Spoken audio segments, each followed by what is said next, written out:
back to the show. I am excited to be here with you and going through our Godly Friendships series. And this is our second episode. If you saw our last one, it was all about faithful friends and the friendship foundation, which I had used the acronym BOND, BOND. And that was all about brotherly or sisterly love. O is for openness, N was for nurturing growth, and D was for dependability. And we are going to dive into episode 2 of this series, and we're going to talk about purposeful people and the people pursuit. Now, I love the concept of friends, and I love people. For me, it's like I've always been such a people person. I remember when I was little, people, they'd be like, oh, like, what do you want to be when you grow up? And for me, I was never like, I want to be a doctor. Like, I didn't have the 20-year, like the college plan. I was always like, I don't know, like, I love people. I want to do something with people. And and what's funny though, I'm not an extrovert, but I'm not an introvert. I'm this ambivert. Like, I love being around people, but I also love to like just be with Jesus or to read a good book and to cozy up in my jammies and don't talk to me. I need to be like in my own bubble. So it's a little of both. So I'm this ambivert. But I love this, especially this concept of godly friendships. I think it's something that we really, really need to talk about more, because in today's world, especially with AI and everyone, we don't even know, like, if I'm looking at Instagram, is this a real person? Is this a robot talking to me? And there's something really, really special about godly friendships. And through this series, I'm going to be bringing on some of my dearest friends, which I'm so excited about that. But I want to talk about some of this,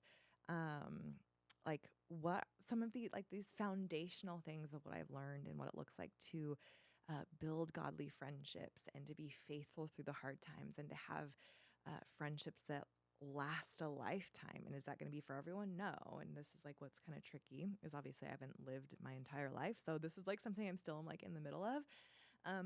But friendships and connection, it can also be really hard, right? It can also be like, oh, like I thought that was a really good friend and something happened and we ruptured and we weren't able to repair and now we're not friends anymore. Or maybe we grow and expand in different ways into different people and God calls us into something new, and that means we have to leave people behind. And like it just is, this community is this really, really interesting but also really hard, messy topic, but it's something that we need. Like, we were created for community. Like, God in and of himself exists within community. He's the triune being. He's the Father, Son, and the Holy Spirit. He exists within community. Community was his idea. Relationship is his idea. Like, relationship forever is his goal and his end game.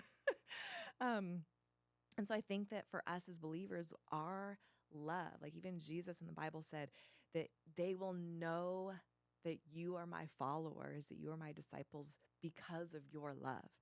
And I think in today's world, this is something that God is calling us. He's inviting us into, is to actually be the example of godly friendships and to be the example of connection, to be the example of community. Because in today's world, it's this like, oh, only good vibes, and we can only be friends if we vote the same way, or if we're just like in this little echo chamber, or we disagree about something. Oh, guess what? We can't be friends anymore. And it's like such this surface level friendship that we find in the world today that doesn't stand the test of time, like what I believe for us as believers that we are meant to have. And so in this next episode of this series, like I mentioned, we're going to be talking about purposeful people and the pursuit of people. And I'm going to be using this acronym. You can write this down. I'm kind of getting into like teacher mode here for a minute. Is P.U.R.S.U.E, P.U.R.S.U.E. And it's prayerful, unique value, relational risk, selective, uplifting, and engaging. Okay. So P in this purposeful people and this like pursuit of people. Number one is it's all about being prayerful. This is actually like finding godly friends isn't just a matter of chance, right? This isn't like God doesn't have a swipe left or a swipe right app where it's like, oh, like you no, swipe left, you right, yes, I don't, which sounds funny that I'm even using that as a analogy. I have never even been on that app. I've been married for, I've been with my husband for like 18 years.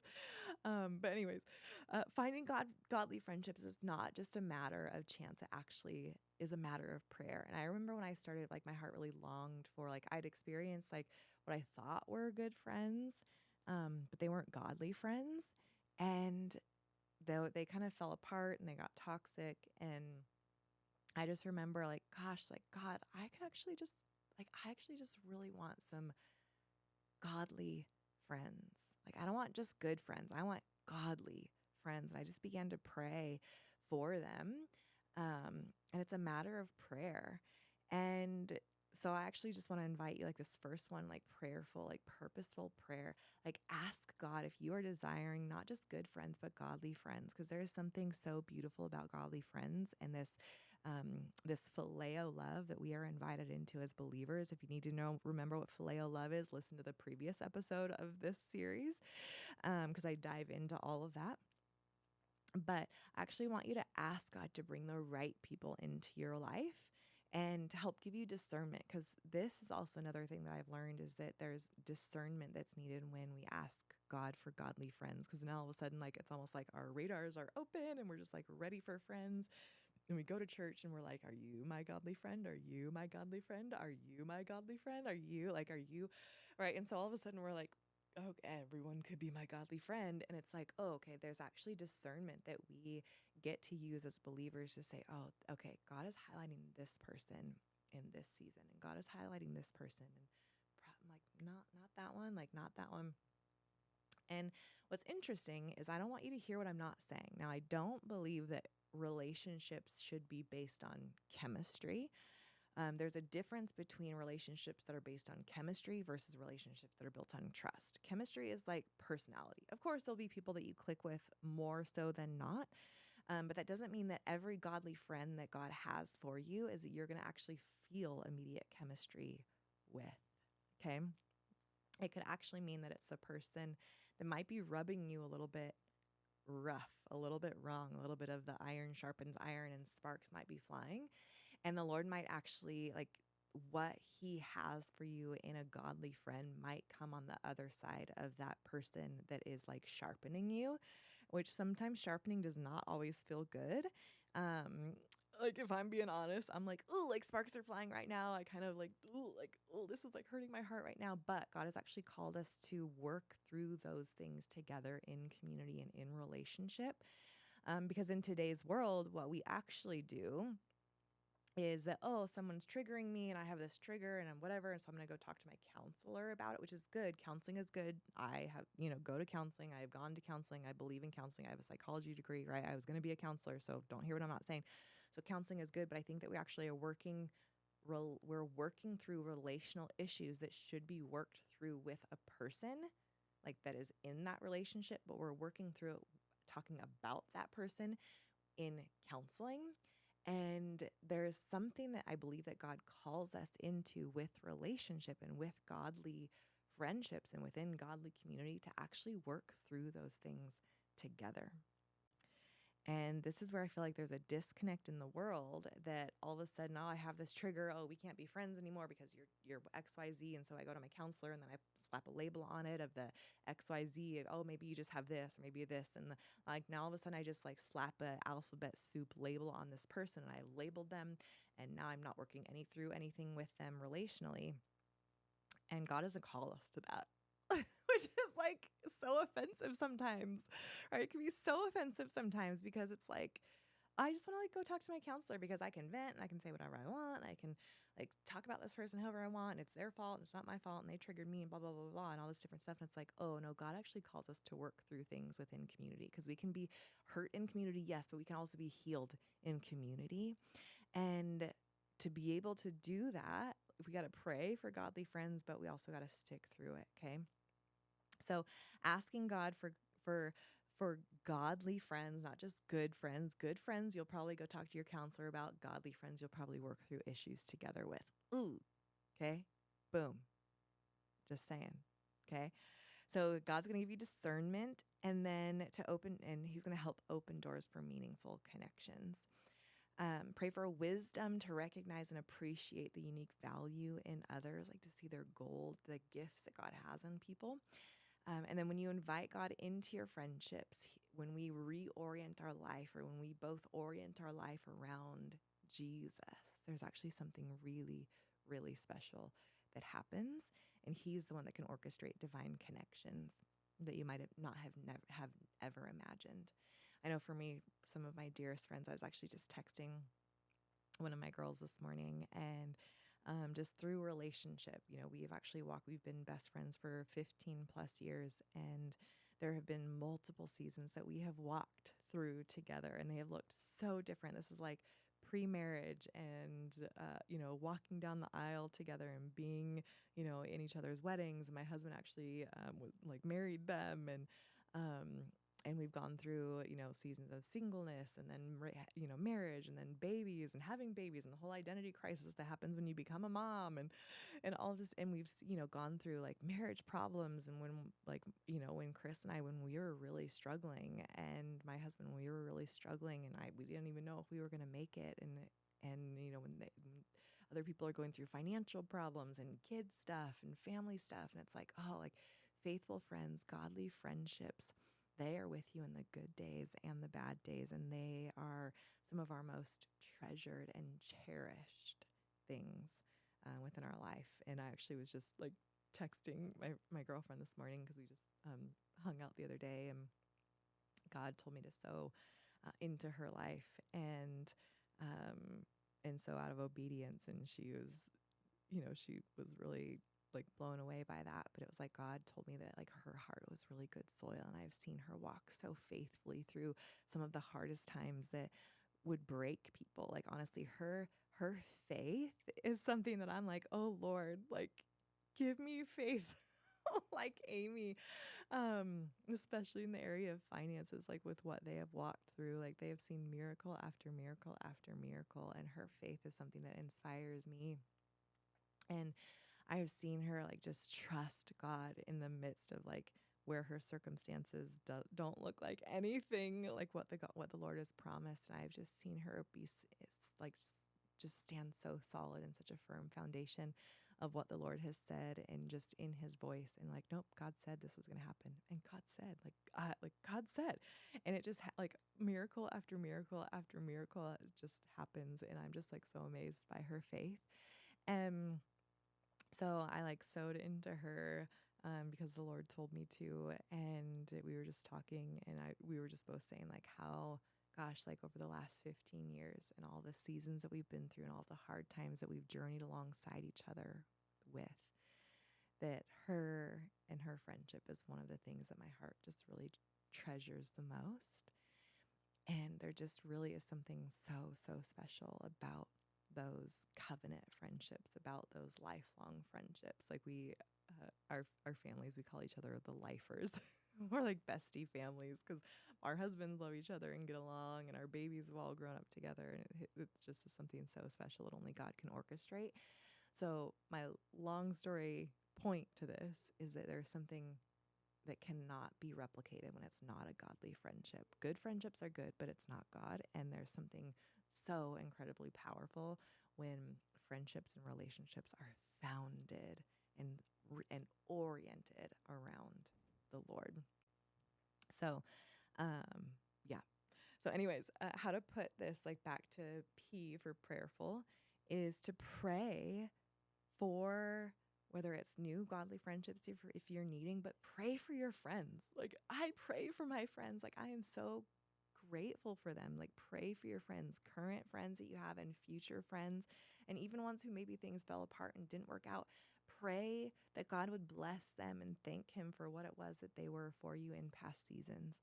And then ask God to show you who to pursue and how to be a good friend yourself. I think that for us, when it comes to being a godly friend, is that we actually we have to be a godly friend, right? To make a godly friend, we have to be a godly friend. And so this is my hope in this series, is that we start to learn how to be a godly friend, how to make godly friends, and how to just have those connections that are that phileo love that's really centered around Jesus. Because people will know him by our love. They will know that we are his disciples by our love. Okay. So number 2 in our pursue is the U is unique value. So this is what's really interesting is, remember how I talked about like the echo chamber and, oh, we can't be friends if you don't vote the same way as me and all this different stuff. Well, it's like, no, guess what? We actually all have distinct gifts and perspectives that every single person brings. God has given you unique gifts. He has given me unique gifts. And the beautiful part about knowing who God has created you to be is that it actually, like, it doesn't, there's no cause for comparison. Like, I see who God has created, X, Y, Z to be. I see who God has created Amy to be. Like, I see the call that God has on her life, on Lindsay, on Viorica, on, some of my dearest friends. And when we come together, like, her shining bright or me shining bright or like standing, being fully alive in our God-given gifts, it actually doesn't take away from any person.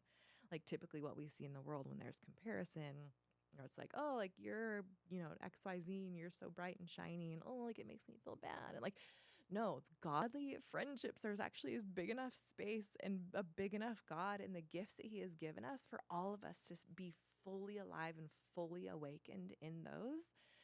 And even in the down times or in the hard times, we actually remind each other of those things. There have been so many times where in my past season, in this last season where I was in, I experienced a lot of disappointment, and in the promises of God and the dreams that were on my heart, I felt like we're so far off, and like my heart was so hurt in disappointment and in delay and in discouragement.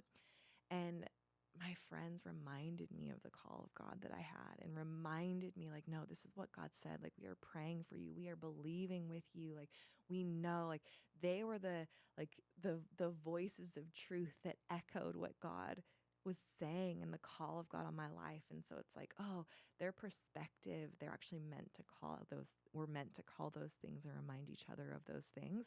So we actually have to be able to appreciate the distinct gifts that each of us bring to the table. Every person is created in the image of God, and God has given them something unique. They are a unique reflection of the face of Jesus in the world, and we are each called to that. But we learn those things, and we work out those things, and we grow in those things when we are together in community. Like, we're not meant to like develop our gifts in a silo alone. We're actually meant to find our people first, and then you find your purpose, because we're meant to work out a purpose with people.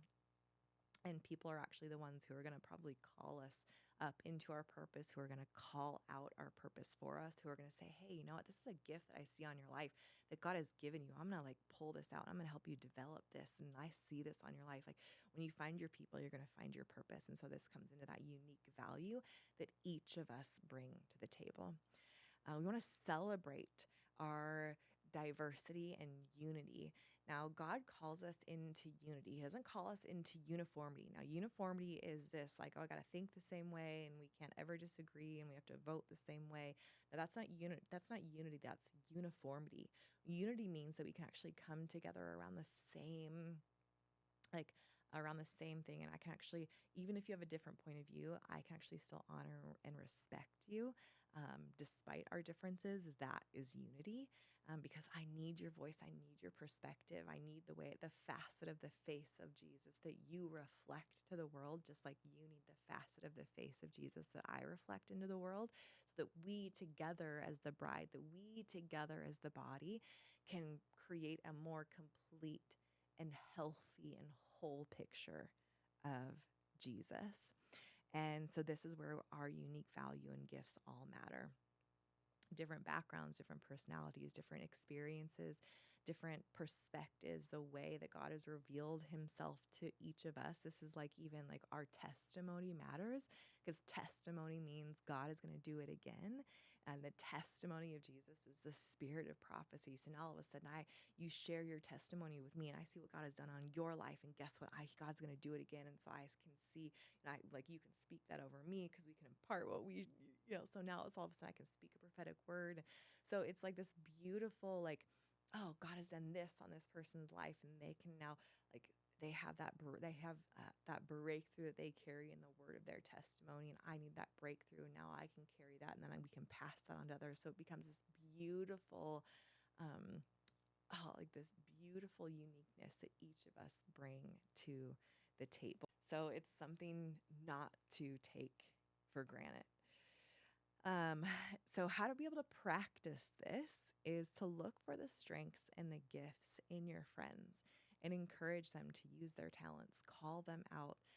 Go, like one of my other good friends, like we go to conferences together. We go to School of the Prophets at Bethel and the prophetic conferences and take fun classes together because we want to develop those gifts together and encourage each other in those. So it's like call them out in each other, encourage them, like give them prophetic words on what God is calling them to do, and then share those experiences together, have those conversations together, be open to learning from each other, even if they're different from you. I have friends who they have more evangelistic gifts, which is like not mine. Mine are more prophetic and apostolic, but I love them. Like I need them. Like my husband, he is like so evangelistic. He could like make friends with this podcast microphone, and he's like so evangelistic, and he could just talk to anybody. And I need him because for me, like he's going to be the one that like he plants the seed, and then I can like speak a prophetic word to them. So it's like you can see how gifts work so beautifully together. And even in the church, like we need the fivefold to work in a healthy way. I believe healthy churches have the fivefold ministry working together and working in the tension of what those gifts bring about. So we have to come together with our unique value and gifts that God has given us. The third one in purpose, R, is relational risk. Now, this one is hard, and this one can be really, really vulnerable because it can be risky to oh, to first of all, if you're like just becoming friends with someone, to friend date, if you will, but to build new connections or deeper connections, it actually is vulnerable and it takes risks, and it says, okay, I'm like willing to reveal a part of my heart to you, and I'm willing to be hurt by you. Like you could trample on a part of my heart. You could trample on this dream. You could trample, you could use this against me, but I'm willing to take a risk because this is where connection happens. And so if building friendships as an adult, it can first of all feel intimidating, but it actually is worth the risk. So be willing to initiate conversations, to join groups, and to be vulnerable. Don't let the fear of rejection keep you from pursuing meaningful relationships. If you are kind of in the seeking part of friendships, of finding new godly friends, you'll probably have to sort through some, like to find the ones that are your godly friends. You'll probably have to go through, oh, okay, they're not a godly friend, or they're not who God is calling me to in this season. So you might have to, it might take a little bit of that journey, and it might take reminding your heart. Haley Braun, one of my, she was my revival group pastor and is one of my mentors, like one of the most incredible prophets and prophetic voices who I've just had the honor of being discipled and gleaning from and being poured into over the past actually, before I joined ministry school. I'd been geeking out on all of her stuff before that. But anyways, for probably 8 years. But anyways, like under her leadership and under her for the last 5 years through ministry school. But she has this beautiful teaching and training, and it's called Checking Your Vitals. You can find it on her website. I highly, highly recommend it. But one of the things that she talks about is like even speaking to your heart, to where like, oh, if you find you're not wholehearted in something, like just sitting with your heart and being like, heart, why? Like, why are you, what part of you is not in? And just like letting your heart have words and letting your heart speak. And letting your heart be revealed in that safe place, because it can be intimidating and it is vulnerable to like go deeper in connection with people. And that comes with revealing parts of our heart that maybe we have tucked away. And it's not for everyone. Know that like revealing parts of our heart is not for the masses. It's not for everyone on your Instagram. It's That's not what it is. But there is vulnerability that comes with safe God, first of all, and then safe people who we can reveal parts of our heart to. And that's a good thing to know. So it is risky. It does feel so vulnerable, but it's like the revealing of each of our hearts to where, okay, I'm revealing this and you're going to reveal this. And guess what? We like are holding each other's secrets and heart safe in this relationship. And that's where deep connection can happen. So how to practice this, how to like put words to, or how to put action to these words. If you are new to church or to a group, like you have to get plugged in. Like you're not going to meet godly friendships while you Netflix and chill. Like you actually have to reorient your life around connection and hold the value of connection and community above your own comfort. Okay, so what this looks like is it means on the days where you are maybe tired and you want to cancel on that friend or that coffee date, you actually get over your comfort and you value connection above your own comfort and you go. And this is where then vulnerability can come in and you say, hey, you know what? I'm actually like really tired today. Could you pray for me? And guess what? That need of being poured into can be met through a faithful friend. It's not going to be met on Netflix and chill. Okay. So we have to reorient our life around these relational risks. Introducing yourself, saying hi first. So many times we walk around rooms or we walk around church and we're like waiting for people to say hi to us or to smile. We should like do that first. Initiate, reach out, send a message on Instagram, on Facebook, text message someone, be like, hey, like I've noticed you in church before. Like, would you care to grab coffee? Like friend date. One of my other good friends, Kaylee, I remember when we first connected and we just like totally hit it off and we were like, it feels so weird. And we're like, so you want to go get coffee? And so like we got coffee and you know, like getting to know each other, and she were like, and it was so cute. And I was feeling like it was like a friend date, and she was like, are we friend dating right now? And I'm like, yes, we're friend dating right now. And we've become really amazing friends over the last 5 years.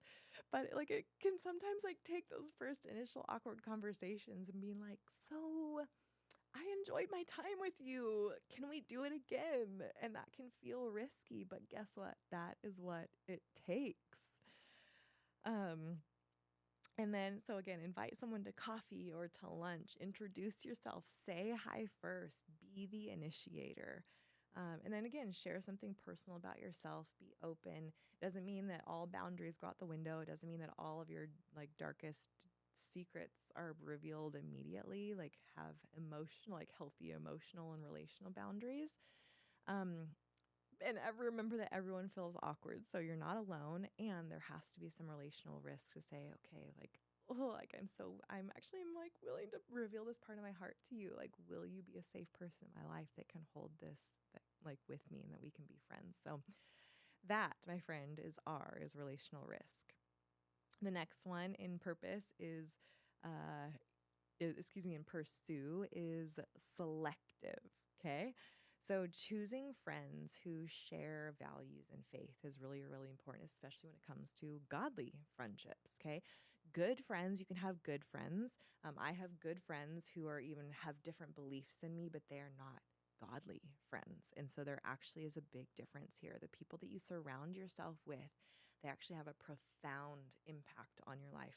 Jim Rohn says you are the sum of the 5 people that you spend the most time with. And so if they are not godly, yes, still be around other people, still have really great friendships and good relationships with those people. But if the people that you are surrounding yourself with the most are not also godly, then there's going to be a disconnect, and it's not going to be as good as what it could be if it was a godly friendship. Okay, so just be discerning about who you allow to influence you, and look for friends who honor God. That should be the main thing that you orient your life around. And then that should be like the main thing. And then the rest of the stuff can come within your friendship. And that should be held first and foremost. Okay. So be selective. Look for friends who honor God, who encourage growth, and who share core values. And then how to practice this. Pay attention to how your friends live out their faith and their values. There's a lot of people who say they're Christians or Christ followers, but what they're actually speaking or living out in their lives is not it. And so be selective with that. People's actions a lot of times speak a lot louder than their words, especially in today's world. So watch people and their actions. And it doesn't mean that we require perfection from people, but it does mean that we do, like, the integrity matters, that who you say you are should be in alignment with your actions more often than not, right? There's going to be times where it's like, again, it's not perfectionism. Excellence is a kingdom value, not perfectionism. So they should be excellent in their speech, in their words, in their actions. If they're, married and they are like in a Christian relationship, but they're off having an affair, and like there's a big disconnect between what God is calling them to be versus like what is happening in their life, and they're willingly having an affair. Like there's obviously is a big disconnect. So there might be some things that either if you have that relational equity that you might need to address in that relationship, or that they need to walk through pastorally and counselor and in their marriage with someone. But there's probably some friendship type things that you might need to understand or put boundaries around for yourself. Right? So be selective. Pay attention to how your friends live out their faith and values. Are they honest? Are they kind? Are they trustworthy? Are they pursuing holiness? Like God calls us to holiness. Like if we are being transformed to look like Jesus, our lives should look like Jesus. Do they encourage you to grow closer to God? And are you doing the same for others?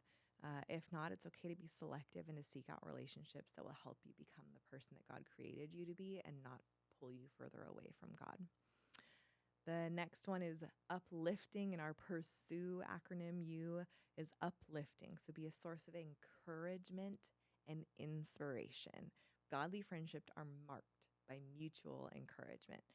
Right? Sometimes there's going to be like in other relationships where there might be a disconnect. One person might be really, really encouraging and the other person might be a really negative Debbie Downer. And like there should be mutual encouragement. It should be mutually life-giving, right? Encouragement is like this giving of courage, this imparting of courage, this building up, this edification of the body, which is what we are all called to as believers. We want to speak life. We want to speak hope. We want to speak truth and love into the hearts and into the lives of our friends. And we want to celebrate their successes and support them in their struggles. Okay, celebrate their successes and support them in their struggles.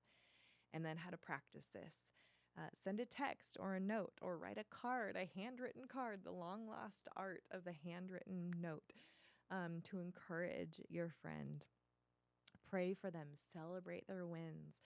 Like I mentioned, reorient your life in a good way that values connection over your own comfort. It means like, yes, that you're going to have to like have regular coffee dates or have, go on a walk on a regular basis, get together on a regular basis, value connection and conversation with each other over your own comfort, even when it's inconvenient. Be a source of hope and strength when your friend is struggling. And then this last one here in P.U.R.S.U.E is engaging. Now, actively participate in building and maintaining friendships. This means that you have to, if you had a garden and you just like abandon it and didn't nurture it and didn't put water on it and didn't pull out weeds, and like you wouldn't have a garden that would nourish you. So same thing, guess what? Friendships require participation. They require maintenance. They require being poured into. They require being invested in. Friendships require effort and intentionality.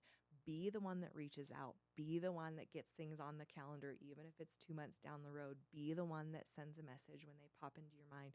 Intentionally invest in them. Be a good friend. Make time for regular connection, whether the person is virtually or, in person. Like one of my dearest friends, she lives in a completely different state. And so we, Voxer and text each other and Zoom to maintain that friendship and connection. Be present, be attentive and responsive in your interactions. Like when you're with them, be there with them. Don't be like in la la land, right?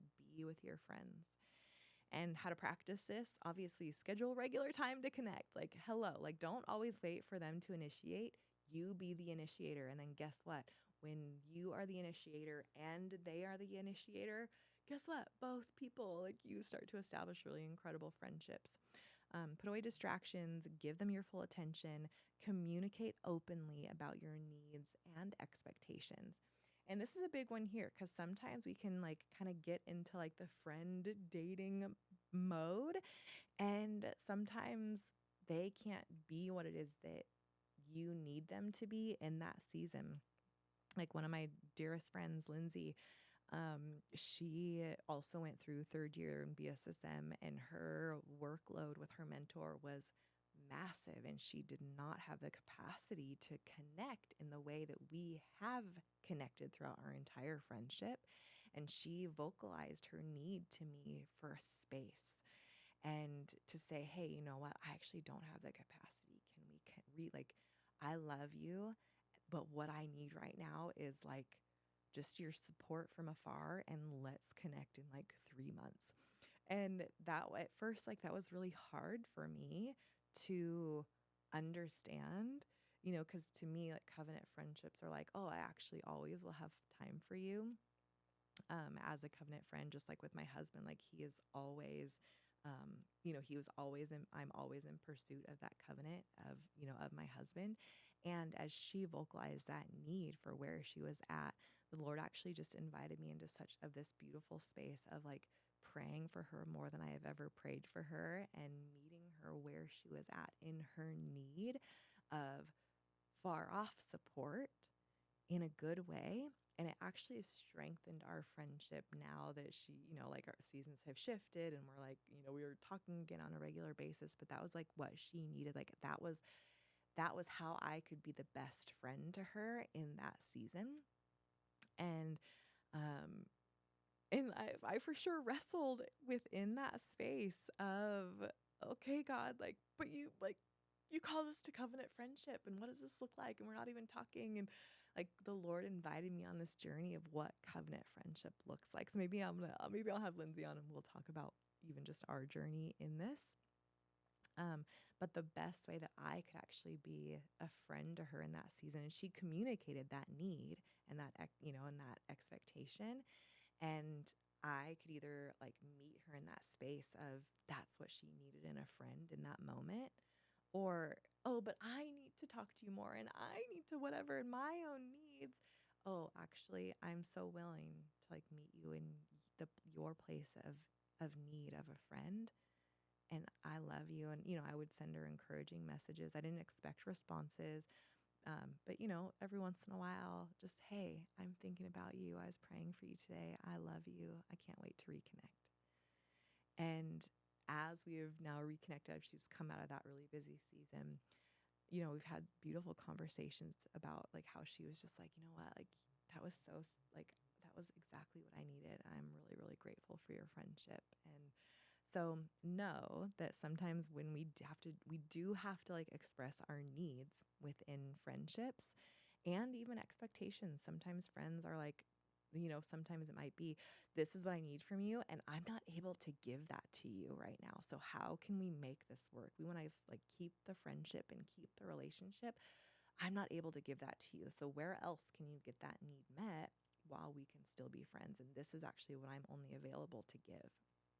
So openly communicate about needs and expectations. And that might change, like I was just sharing with me and Lindsay, in different seasons. It might ebb and flow in different seasons. I know for me, it was like, oh, when I had a newborn, she's 2.5 now. When I had a newborn, my needs were very different. And, in the sleepless nights and breastfeeding and all that different stuff, like didn't have a lot to give other people.